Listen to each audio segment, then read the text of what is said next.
Hi, Tim Cant here, and in this video we're going to take an exclusive look at one of the most iconic sounds in hardcore rave, the bass line from Wax Doctor's legendary A New Direction on Basement Records from 1992.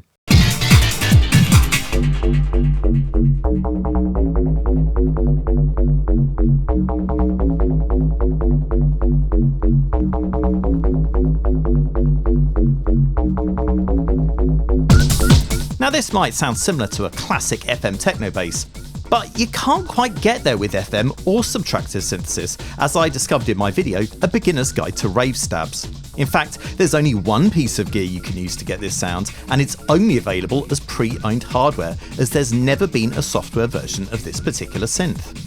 Before we proceed, if you're looking for some help getting your music sounding right, why not book me for an unforgettable hour of music production assistance? Click the link in the description for more details. Also, my atmospheric D&B album, Chronicle, Ivory Tower, is available for pre-order now on vinyl and digital, link also in description.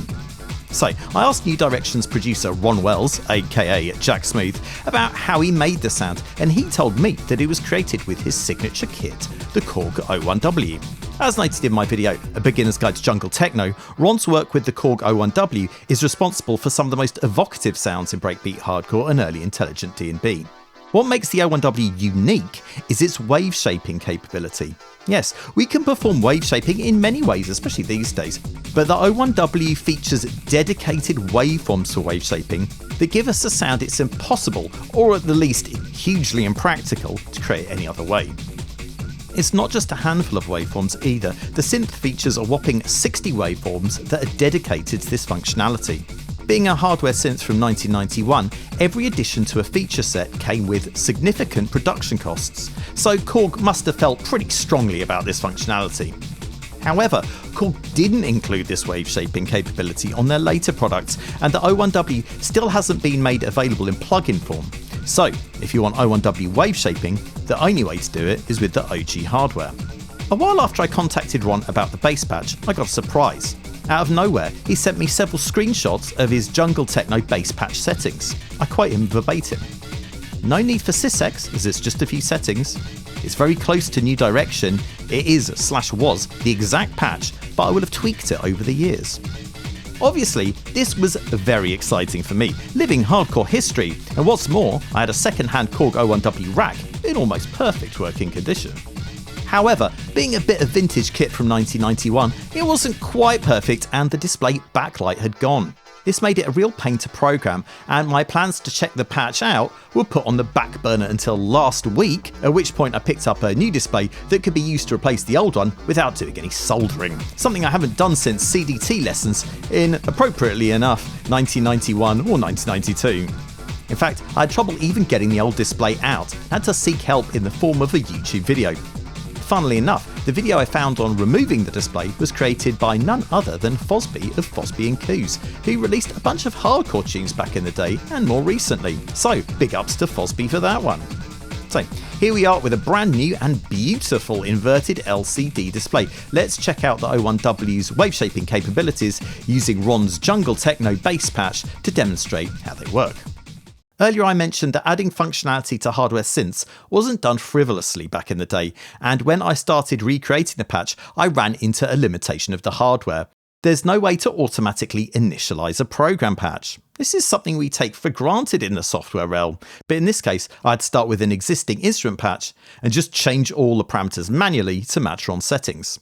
The Korg 01W has tons of parameters. Ron's picks only showed a few of the pages, and as I'd only just got the display working, I still didn't really have a great idea of the synth's architecture. So I just had to dive in, copy the parameters Ron sent, and hope for the best. Thankfully, the patch I chose to base the sound off didn't have anything too funky going on, and once I'd copied Ron's settings, the only other thing I needed to do was turn off the FX processing, and I had the sound. As mentioned, the key to this sound is wave shaping. In fact, we can see on program edit page 0, the voiced waveform used is just a sine wave, with all of the sound's overtones coming from the wave shaping. On prog edit page 1, we can see the wave shaping setup. If we set the wave shaper to off, we get what's more or less a pure sine tone.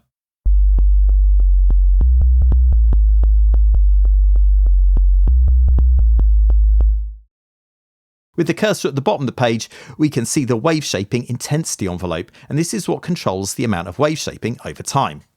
So, how the wave shaping works is basically you pick a waveform to shape the wave with, and set up how much it shapes the voiced waveform over time. So, unlike subtractive synthesis, where we start with a harmonically rich sound and use filters to sculpt it, here we're doing the reverse, starting with a very harmonically simple sound in the case of our sine wave, then adding overtones via wave shaping. So it's a bit like a simplified version of FM, and very close indeed to Casio's phase distortion synthesis.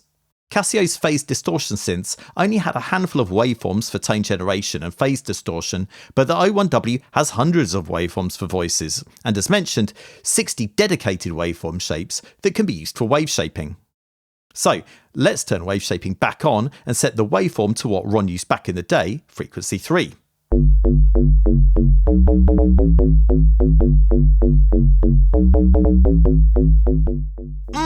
Big, beautiful, round jungle techno bass.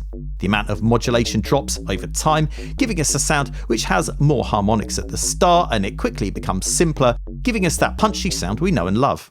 Of course, if we adjust the shape of the envelope, we get a different feel, so let's try it out. The controls we have to manage the modulation envelope are velocity sensitivity, start level, decay time, and sustain level. So this is a very basic envelope indeed. So for this sort of percussive sound, we can adjust the overall intensity of the effect with the start level and the punchiness of the effect with the decay time.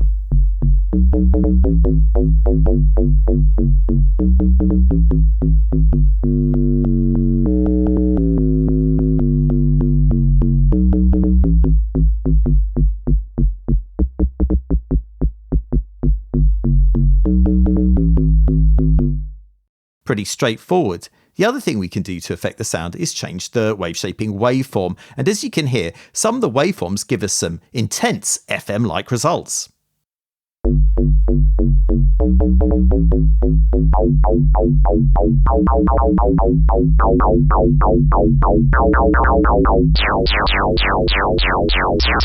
So this cocoon waveform sounds wild, and even if we tame the envelope a bit, we still get some interesting high-end fizz going on.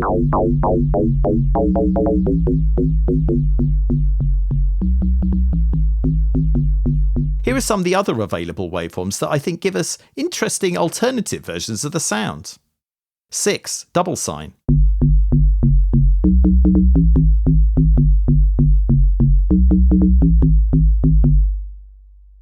15. Geographic.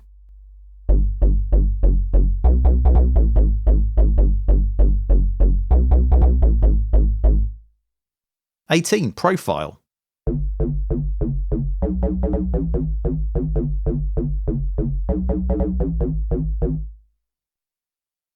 28. Smoothly.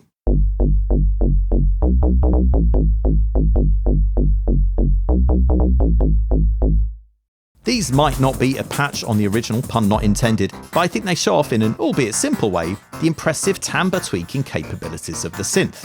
Creating this type of bass tone is just one application of the O1W's wave shaping capabilities, and as I've mentioned in previous videos, I think it would be great if Korg brought this beautiful synth to plug-in formats so we can all enjoy its awesome sound and intriguing architecture in a more convenient manner. If you'd like to check out more of Ron Wells' Jungle Techno sound, then I recommend his Jungle Techno Volume 1 and 2 compilations on his Bandcamp at emotionaldials.bandcamp.com. Link is in the description, and there are tons of other great releases on there as well. Thanks for watching. I'm Tim Cant. Online tuition is available via the link in the description. Album out soon. Get involved, and I'll see you later. Peace.